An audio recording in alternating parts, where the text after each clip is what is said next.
Hello everyone, welcome to Tea Rose and Ash Tarot. My name is Celestia. I'll be your tarot reader for this evening. Tonight what I wanted to do was, I guess it's kind of a bigger reading, but a tarot reading for life transitions. So if you're doom scrolling, if you're in the middle of something that feels really big, this is the reading for you, and it's finding you for a reason. So I'm going to pull a couple of cards and we're going to talk through it.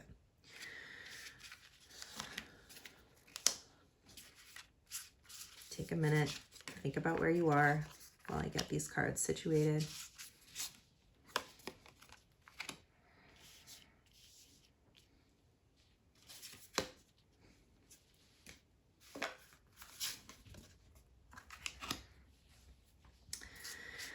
All right, very interesting set of cards here.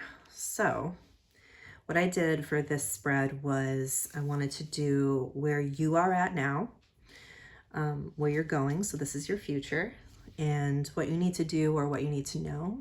And then here's a little oracle card. I like to leave people with a rose, but in this case, I want to get an understanding of the collective energy of where you need to go and be.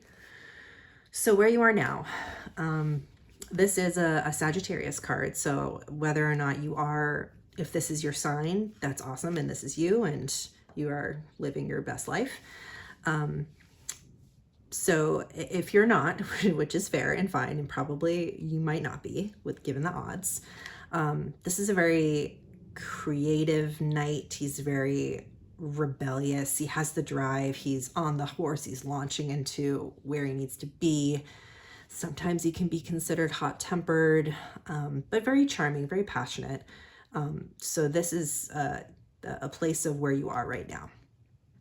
So again, whether you're Sagittarius or not, this is the energy of where you are for this big life transition that you're currently in. What's interesting though, too, if you'll notice, he's facing away. So this is where you need to go, and you're currently not facing that direction. So wherever you're looking is not where you should be looking. So I want you to go on ahead and flip around, because to get where you want to be, you got to turn around.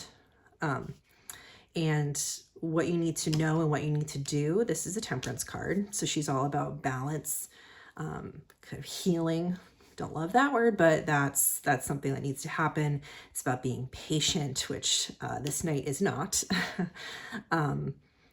Enjoying things in moderation, again, opposite, because this is about self-control and this person's very impulsive and ready to go, and again, kind of heading off in that direction.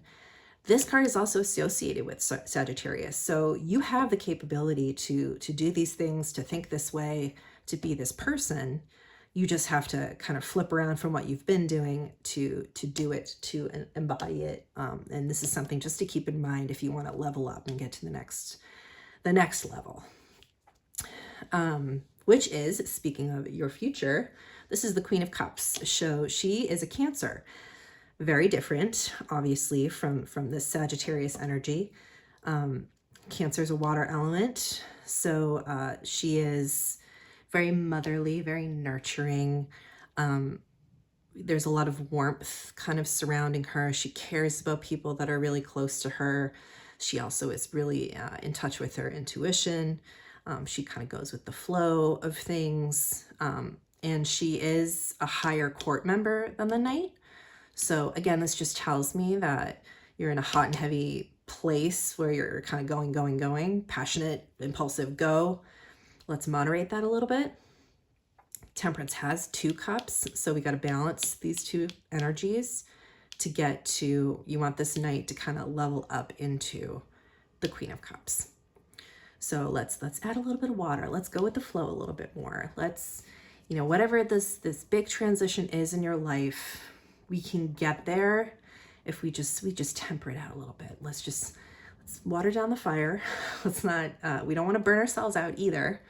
And we want to make sure that we're heading in the right direction. It's great to be impulsive and kind of go, but if you're going away from where you want to be, you're not really accomplishing what you want to, right? So that's my advice for you in this transition. What's also interesting as I knock a crystal over is the rose for today. So the advocate. What does it mean to kind of be that advocate? When I think of advocate, I mean, the Knight of Wands is definitely someone that can be an advocate for themselves, right? Very charming. They want it. They know what they want. They kind of can deploy the tools they need to get what they want so they can advocate for themselves. But when you think about the Queen of Cups and how she's more of a mother energy, she's probably advocating for others, right? So again, something to think about, these two energies coming together. If you want to take yourself to the next level, you're obviously great at advocating for yourself, which is awesome. Really important tool to have. Let's take that down just a little bit. Look around you, see who else might need a little bit of your passion, your drive, your sense of adventure. See where you can kind of lift someone else up. They might need a little mothering, they might need a little help, and in doing so, that's going to help you kind of take you to the next level. So big life transition, whatever it is, whatever you're facing, this was the message that you needed to hear today. Hopefully this was helpful and this resonated. If you want to dive deeper, if you have a different question, please feel free to schedule a reading with me today and we will dive in. Thank you. Have a great night.